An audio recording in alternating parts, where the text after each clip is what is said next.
best practices, in this case specifically with TDSB, but Ontario-wide.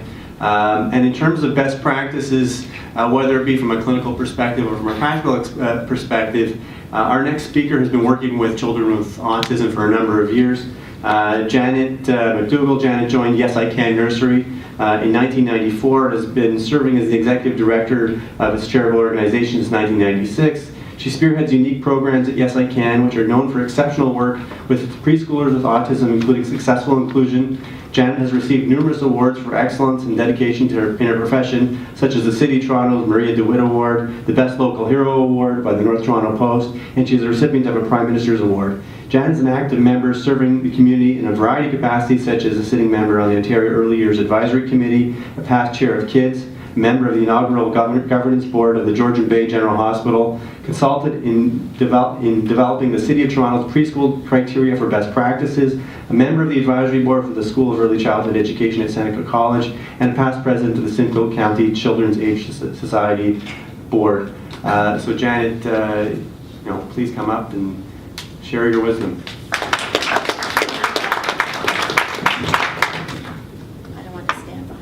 I'm 5 feet tall. I'm not going to go behind there.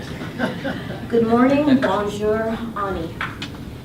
I'm the on-the-ground person today, and I welcome your comments and questions afterwards. Can you hear me okay? So Yes I Can Nursery School has 2 sites, both of them in North York, one at Hoggs Hollow and one at Yonge and Fairlawn.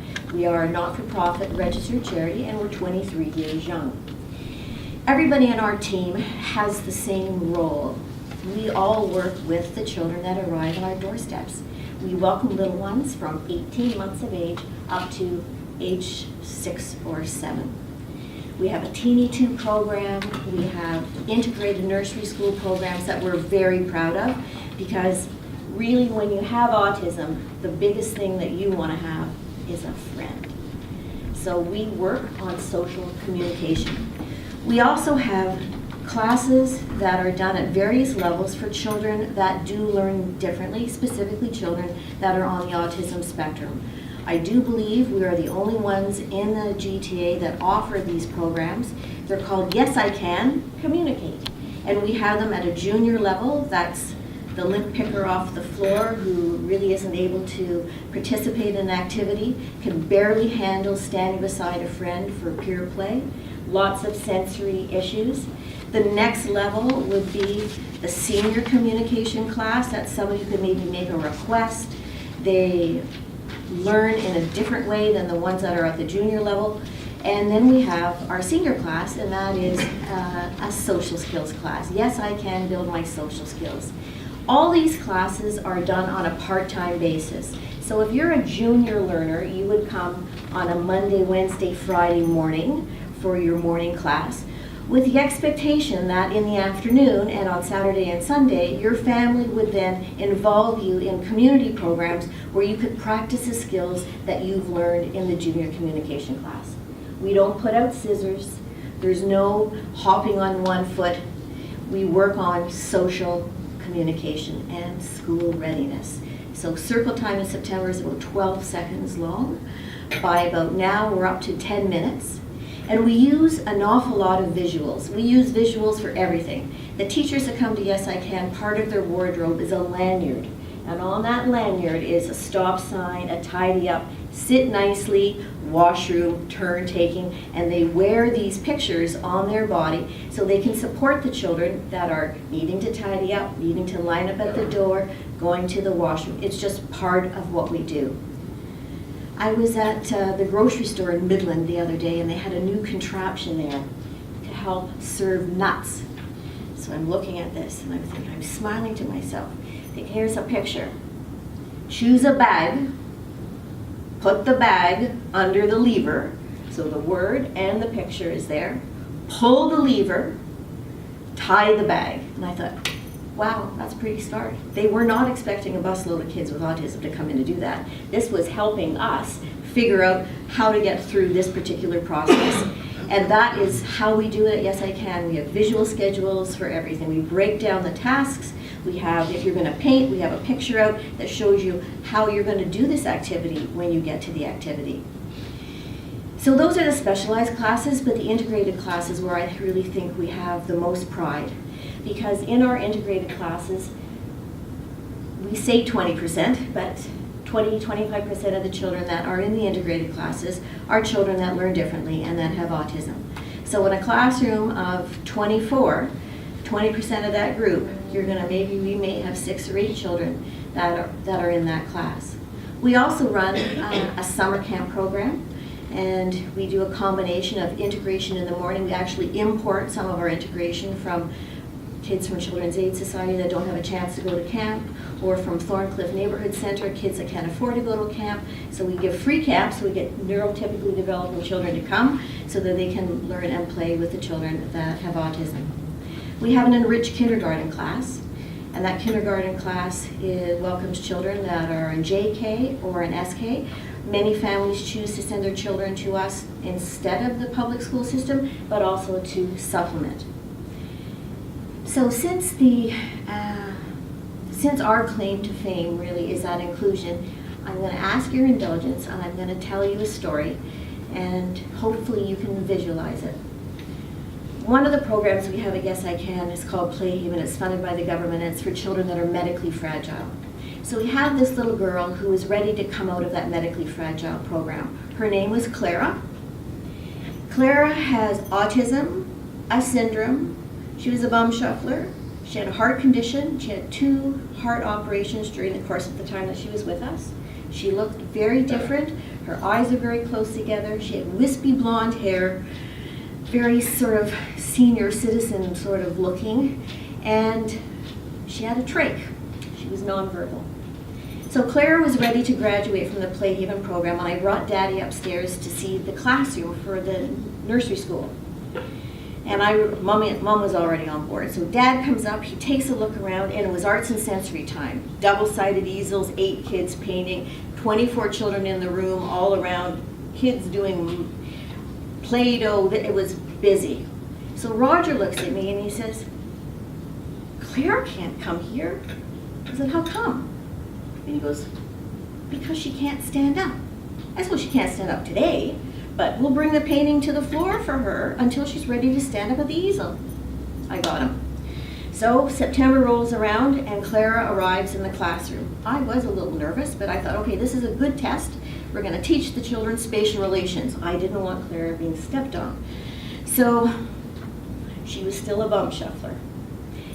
2 or 3 weeks later, it was music time, 24 little people around the music circle, and the teacher says to a neurotypically developing child from the community, Tyler, it's your turn to pick a song. So up comes Tyler, and on the songboard choice, he chooses Sandy Boy and Sandy Girl. If anybody knows that song, you need a partner and you dance. So, who do you want to choose to dance with you, Tyler? I choose Clara.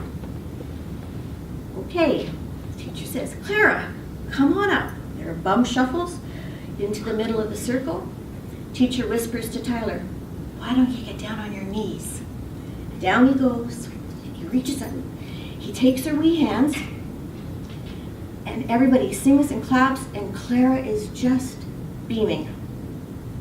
That was great. A couple weeks later, Clara's mom comes running to me. Oh, Janet. I said, what's wrong? Clara got invited to Tyler's birthday party. I said, fabulous. Go to Mastermind, get a gift, put her in a nice outfit, and ask Mom whether it's a drop-off or does she need an extra set of hands for the party. That was Clara's beginning on the birthday circuit. So we're going to fast forward now a couple years to closing ceremonies, a hot June day. The chapel is full. We're in a church, 250 people. And as we always do, we have a valedictorian. I had chosen Tyler, of course. So Tyler would stand up and he would give a few words. Tyler stood up and said, I've been at Yes I Can for 4 years. And the very best thing about Yes I Can is, this is where I met my best friend Clara. With this, unprompted, Clara comes out of the pew. She's now walking. She shuffles up with her AFOs. They have a hug. She puts her finger on her trach and says, thank you. We have all that we need. We just need to believe. Good wish. Any questions?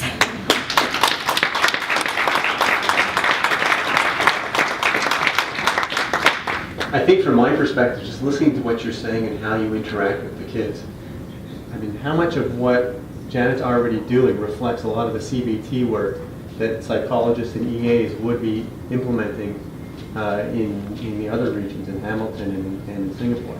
It sounds like CBT to me. I mean, there certainly may be some similarities in the kinds of skills that get used for sure. So, I mean, there would certainly be some overlap. I mean, I think some of the CBT strategies are a little bit different and a bit more targeted, but certainly some of the strategies just in terms of helping one regulate and do all that kind of thing would be quite similar. Yeah. I just have a comment. I just wanted to let you know we do have some of the visuals here and what we use and the lanyard that the teachers wear, so if you do want to see it, you can come over and have a look at it at any point. Okay? Thanks, Karen. Do any of, oh, sorry. I guess this is a comment and a question. It seems to me that the main ingredient of your success there was all of the kindness of everyone involved, and it kind of spun out from there among the community. Is there any kind of curriculum for kindness embedded in the Yes I Can program? And I do mean that specifically because it's something that we do need to mentor in our young people. And how are you doing that? So when somebody wants to come to Yes I Can as a prospective parent, they can't register online. You know, as a nursery school, you can go online and you can fill in applications and come. Just show up. We don't do that. We insist that every prospective parent comes and has a visit at the nursery school, and we say, come and see us at our worst. Because you know what? Somebody said, the trustee said, child lying on the floor. Happens often, you know, for sure. They need it, they're timing out, they're disengaged. So come and see us at our worst and see the strategies that we do. And that inclusive piece, including the children that have special needs, but we're also including the parents. And graduation day at Yes I Can, there's more tears from the parents than it is from the kids, because they're now, and I hate to say it, TDSB, those parents are now going into a world that is not the same. It is not welcoming as what they've been used to. It's not as nurturing. The teachers in the classroom, there's levels of teachers in the classroom. If you come to my nursery school, everybody looks the same. We all work with the kids. We all try and figure out this little guy's having sensory issues. We found out when we said, get comfortable, he took his shoes and socks off. Bingo, that's it. You know, so we put grass out for him now when he comes into the classroom. So it's just, I think it radiates from the team to the children and to the parents. We don't teach it necessarily. I think we are it. It's inside of us. And we look at somebody said to me, does that little guy have autism? I can't remember. That information's in his file. We're just going to try and figure out what works here today, you know?